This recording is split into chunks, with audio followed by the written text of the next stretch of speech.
বাঁশ চয়েস করার কাজ আমাকে শেষ হয়ে গেল। এখন ওরা দাও নিয়ে আসবে, দাও নিয়ে আসলে আমাকে চুরি করার কার্যক্রম আমরা শুরু করে দেবো। আরেকটা বিষয় লক্ষ্য করার মতন বিষয় সেটা হচ্ছে কি যে আমাদের পাশেই কিছু দূরত আমরা শব্দবাজি আজকে শুক্রবারের দিন এরা ফের কোন চোর না আমরা না পরিস্থিতির শিকার হয়ে আজকে চুরি করতে আইছি। এরা ফের কোন চোর আর গাছ কাটতে আইছি শব্দবাজি আমরা তো ওরা চোর আমরাও চোরে এখন কি করবো আজকের দিনে আমরা চোর হয়ে গেছি। চোরে চোরে তো কি কয় ওতে মাছ তো ভাই কয় না, ঠিক ওই রকমই আমরা হয়ে গেছি। ওরাও আমাদের কাছে ডিস্টার্ব করে না আর আমরাও আগের কাছে ডিস্টার্ব করি না, আপন আপন কাছে একবার মন দিয়ে করছি আমরা। ওই কি অবস্থা ময়নাটা কেমন আছেন সব? আশা করি ভালো আছেন, আর কথা হচ্ছে ভালো থাকবে নাই বা কেন তোমার সাথে আমি আছি। তো বারে বেশি কথা বলে লাভ নাই, তোমরা এখন ভাবতে পারেন এই জঙ্গলের মধ্যে আমরা কি করছি।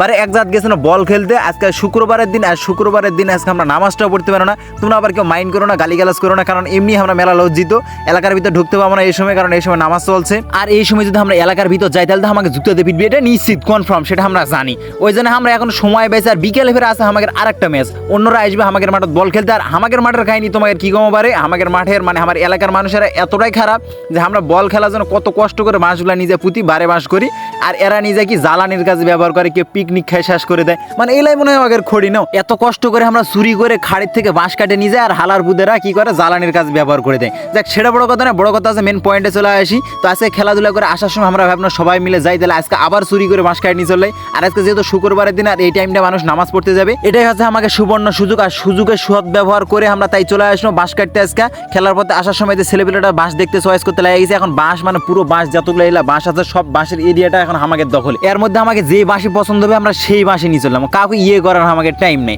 ওই জন্য ছেলেপেলের বাঁশ পছন্দ করতে লাগিয়ে দিয়েছে। এখন তোমরা এখন একটা কথা ভাবো যে আমরা এখন বাঁশ কাটতে এসেছি, কিন্তু আমাকে দাও হই, আমরা তো কিছু বল খেলতে, আর আমাকে তো দাও নাই। ওই জন্য ছেলেপেলে কয়েকজনে কিছু দাও আনতে, আর আমরা বাঁশ চয়েস করছি, আমরা বাঁশ চয়েস করার কাজে লাগিয়ে পড়লো। বাঁশ চয়েস করার কাজ আমাকে শেষ হয়ে গেল। এখন ওরা দাও নিয়ে আসবে, দাও নিয়ে আসলে আমাকে চুরি করার কার্যক্রম আমরা শুরু করে দেবো। ওকে জন্য অপেক্ষা করতে করতে মানে ধৈর্যের বাত একবারে আমাদের ভেঙে চলে গেল। অপেক্ষার পর আমরা গুনতি আছি তা ওরা আসেই না। অবশেষে ফাইনালি আমাদের মূল্যবান সম্পদ দাও নিয়ে হাজির আমাদের বান্দা দুই বান্দা। এই বান্দা দুইটা একবার দাও নিতে যায়, যে টাইমটা নষ্ট করলো কি আর কম পারে, দুঃখের কথা। আরেকটা বিষয় লক্ষ্য করার মতন বিষয় সেটা হচ্ছে কি যে আমাদের পাশেই কিছু দূরত আমরা শব্দবাজি আজকে শুক্রবারের দিন এরা ফের কোন চোর না আমরা না পরিস্থিতির শিকার হয়ে আজকে চুরি করতে আইছি। এরা ফের কোন চোর আর গাছ কাটতে আইছি শব্দবাজি আমরা। তো ওরা চোর আমরাও চোর, এখন কি করবো আজকের দিনে আমরা চোর হয়ে গেছি। চোরে চোরে তো কি কয় ওতে মাছ তো ভাই কয় না, ঠিক ওই রকমই আমরা হয়ে গেছি। ওরাও আমাদের কাছে ডিস্টার্ব করে না, আমরাও আগের কাছে ডিস্টার্ব করি না, আপন আপন কাছে একবার মন দিয়ে করছি আমরা। যাক সেটা বড় কথা না, এমনিতে আজকে মেলা দেরি হয়ে গেছে, আর শুক্রবারের দিন আজকে নামাজও পড়তে পারে না। ওই জন্য তাড়াতাড়ি করে বাঁশ টাস কাটে আমরা একে রেডি করে ফেলে যাচ্ছি, কারণ নামাজ শেষ হলে বাঁশালা বাঁশের গাছগুলো দেখতে চলে আসবে, আর আসলে আমাকে ধরতে পারলে আগে কি অবস্থা হবে সেটা তো তোমরা বুঝতেই পারছেন। একটা বাঁশ কাটা শেষ হয়ে গেল, কিন্তু একটা বাঁশ দিয়ে তো আর হবে না, কারণ একটা বাঁশ দিয়ে কখনো বারে বাঁশ হয় না। ওই জন্য আরো দুইটা বাঁশ কাটতে হবে, আরো দুইটা বাঁশ আমরা চয়েস করতে লাগে গেল। এইদিকে অনেক খোঁজাখুঁজির পরে একটা বাঁশ পানো, অবশেষে তো বাঁশটা এখন কাটে সুন্দর করে একেবারে সেরাম ভাবে উপরে তোলার চেষ্টা করছে সবাই মিলে। যাক সেটা বড় কথা না, বড় কথা সেই জায়গা বাঁশ যেহেতু কাটছে আর মালিকেরও আসার টাইম হয়ে গেছে, পারে কেমনে কি করবো কিছু আমরা বুঝতে পারছি না। চেংড়া পেঁড়া করে তাড়াতাড়ি করে তোলোরে, তাড়াতাড়ি করে তুলে থেকে পালাতে হবে, নাহলে অবস্থা আমাকে শেষ হয়ে যাবে। আর ওইদিকে আমাদের থেকে বড় চোররা কাজ করছে, তো ওরা আর আমরা একসাথে ধরা পড়ে গেলে ওদের সাথে আমাদের গণপিটনি খেতে হবে, সেটা আমরা ভালো করে বুঝতে পারছি।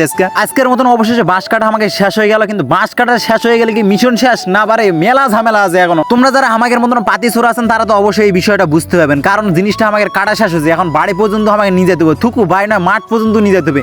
মাঠ পর্যন্ত নিয়ে যেতে যে আমাদের কতটা কষ্ট করতে হবে সেটা তোমরা ভিডিওটা পুরোটাই দেখলেই বুঝতে পারবেন। যাকবারে সেটা বড় কথা না, বড় কথা হচ্ছে আমরা রাস্তার উপর চলে আসছি, আর এটা যেহেতু মেন রাস্তা সবসময় গাড়ি চলাচল করে, আর ইতিমধ্যে নামাজ শেষ হয়ে গেছে। এখন আমরা যাবো কেমনে কেমনে কি করবো কিছু বুঝতে পারছি না। ছেলেপেলেরা ভ্যানত তুলে ফেলে দিয়েছে সব বাঁশ, এই ভ্যান নিয়ে আমরা মূলত খেয়েছি বল খেলতে। তো ভ্যানত বাঁশ তুলে দেওয়া শেষ হয়ে গেছে, আরো কয়েকজনা নিতে বাকি আছে। বাঁশ গাড়িতে তোলার কাজ আমাদের মোটামুটি শেষ। এখন আমরা গাড়ি স্টার্ট দিয়ে একবার সোজা বরাবর এখন মাঠ বরাবর টান দিয়ে দেবো। আমাদের গাড়ি হচ্ছে কি ওই যে ঠেলে স্টার্ট গাছে মেরে ব্রেক, এখন আর কোনো দিক দেখা সাক্ষাৎ নাই, একবারে ঠেলে স্টার্ট করবো একবার সোজা গাছে মেরে ব্রেক কমে, এর ভিতরে আর কোনো ব্রেক হবে না। আর এইদিকে দেখো পারে বাজারের লোকজন সব আমাদের দিকে তাকিয়ে আছে, এই ছেলেপেলে এরা তো চোর নয়, তো এরা কি করতে মাছ চুরি করে নিয়ে চলে আসছে। এখন আগের কাছে বারে আমরা পরিস্থিতির শিকার, এখন আমরা বল খেলবো, আমাদের বারে বাঁশ লাগবে, তাই অবশ্যই আমাদের বাঁশ চুরি করতে হবে, তাছাড়া বাঁশ আমরা আর কোনোটি পাবো না। উফ ময়না তোমাকে একটা দুঃখের কথা কি কম পারে, তোমরা তো সবই দেখলেন কত কষ্ট করে বাঁশটা কাটে নিয়ে আনো। অবশেষে ফাইনালি আমাদের মাঠে আমরা চলিয়ে আসলো। মাঠের অবস্থাটা তোমরা দেখো সবই ঠিক আছে, মাগার খালি একটা জিনিসই নেই, সেটা হচ্ছে কি বাঁশ নেই, মানে বারে বাঁশ নেই, যেটা গোল বার বলেন তোমরা। ওই জিনিসটাই আমাকে নেয়, ওই জিনিসটার জন্য আমাদের এত কষ্ট। আর এখন কটা বাজে? দুপুর 2:30 বাজে। এই সময় আমরা না খায়ে বল খেলে কাজ করে আবার আসনো এই জায়গা। তো ফাইনালি আমাদের 5:30 টাকার কাজ শেষ হয়ে গেল। এখন আমাকে টুক করে বাড়ির যায় ঠাস করে গোসল করে তাড়াতাড়ি খাইতে মাঠে আসতে পারি। এখন বাজে কয়টা জানেন? 4টা। বিকাল হয়ে গেছে, ছেলেপেলে মাঠে চলে আসতে লাগছে। আর এই সময় আমাকে যায় খাইতে আবার মাঠে এসে বল খেলতে হবে। তো মনেটা কত কষ্ট করুন সেটা তো তোমরা দেখতে পেলেন। আর এটা আমার নতুন পেজ, তো অবশ্যই সবাই বেশি বেশি করে ফলো করবেন, লাইক কমেন্ট শেয়ার তো করবেনই। সবাই ভালো থাকবেন, আসসালামু আলাইকুম। আর আমাদের ফের কেউ চোর মনে করো না বারে, কারণ আমরা পরিস্থিতির শিকার।